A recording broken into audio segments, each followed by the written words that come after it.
है क्या? ज्यादातर लोग जानते होंगे भारत पेट्रोलियम। हो सकता है आपके घर में भारत गैस का कनेक्शन हो या आप भारत पेट्रोलियम के किसी पेट्रोल पंप से अपने बाइक या गाड़ी में पेट्रोल भरवाते हैं।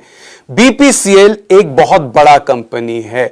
इसके पास लगभग 15,000 पेट्रोल पंप है, 33 मिलियन टन कच्चा तेल रिफाइन करने की क्षमता रखती है और साथ में ये जो रिफाइनिंग कैपेसिटी है ये पूरे देश की रिफाइनिंग क्षमता का 13% है।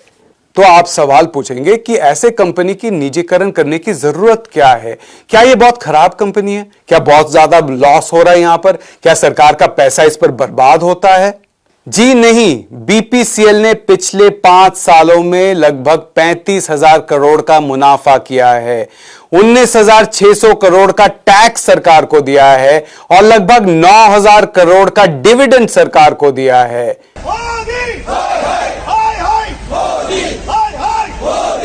मजे की बात तो यह है कि यही मोदी सरकार ने 2017 में अच्छे परफॉर्मेंस के लिए बीपीसीएल को महारत्न का खिताब दिया था। अब आप सोच लीजिए, अगर ऐसे कंपनी को सरकार बेच रही है तो यह क्या हुआ? अपना बेशकीमती हीरा बेचने जैसा है। तो भारत पेट्रोलियम को बेचने की क्या जरूरत है सरकार को? यह जानने से पहले एक नजर डालते हैं कि सरकार को कितना पैसा मिल सकता है यह बेचकर। बीपीसीएल का मार्केट वैल्यू इस वक्त लगभग 1 लाख करोड़ रुपए है और सरकार के पास इसका लगभग 53% शेयर है, यानी कि कंट्रोलिंग स्टेक है। कंट्रोलिंग स्टेक का मतलब क्या है? मालिकाना हक। जब भी कोई मालिकाना हक बेचता है तो उसको प्रीमियम मिलता है, ज्यादा पैसे मिलते हैं। पिछले साल सरकार ने अपने एक और कंपनी को एचपीसीएल, इसको ओएनजीसी को बेचा था, अपने ही कंपनी को, लेकिन उस वक्त प्रीमियम चार्ज किया था 18%। वही प्रीमियम अगर बीपीसीएल बेचकर भी सरकार चार्ज करे तो लगभग 65,000 करोड़ सरकार के हाथ आ सकता है।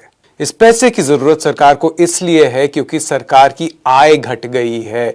आप जानते हैं कि जीएसटी से जितना लक्ष्य था उतना पैसा नहीं आ रहा है। साथ में दिवाली से पहले ही कॉर्पोरेट सेक्टर का टैक्स घटाकर सरकार ने निजी क्षेत्र को 1,45,000 करोड़ का तोहफा दे दिया है। तो कॉर्पोरेट को तोहफा और इसकी भरपाई कौन करेंगे?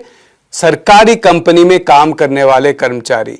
बीपीसीएल के जो कर्मचारी 7-8 साल से लगातार अच्छा परफॉर्म कर रहे हैं उनको निजी क्षेत्र के हवाले किया जाएगा।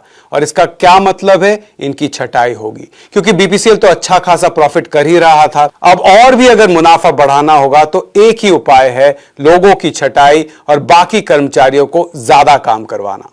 सरकारी पेट्रोल डीजल कंपनी के निजीकरण से एक और बहुत बड़ा खतरा है और वो ये है क्योंकि पेट्रोल डीजल हमारे अर्थव्यवस्था के लिए जरूरी है, हमारे राष्ट्रीय सुरक्षा के लिए जरूरी है। उस पर सरकार का कंट्रोल रखना, पब्लिक का कंट्रोल रखना बहुत जरूरी है।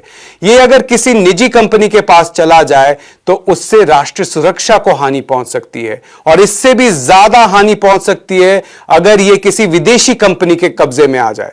अजीब बात यह है कि जितने भी दरबारी अर्थशास्त्री है वो कहते हैं कि बीपीसीएल को अगर बेचना है तो किसी फॉरेन कंपनी को बेचिए।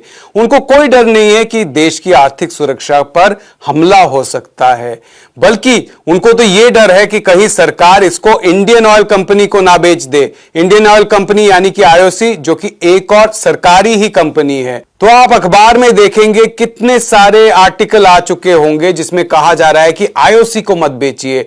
अगर इंडियन ऑयल को बेच दिया तो बहुत बड़ा एक कंपनी हो जाएगा और इससे निजी क्षेत्र को हानि पहुंचेगी। तो पूरा जो ये निजीकरण की बात है ये सिर्फ कॉर्पोरेट के फायदे के लिए है, ये आम जनता के फायदे के लिए नहीं है, ना ही सरकार के फायदे के लिए है। भारत पेट्रोलियम को बेचकर सरकार के पास 60-70 हजार करोड़ आएंगे।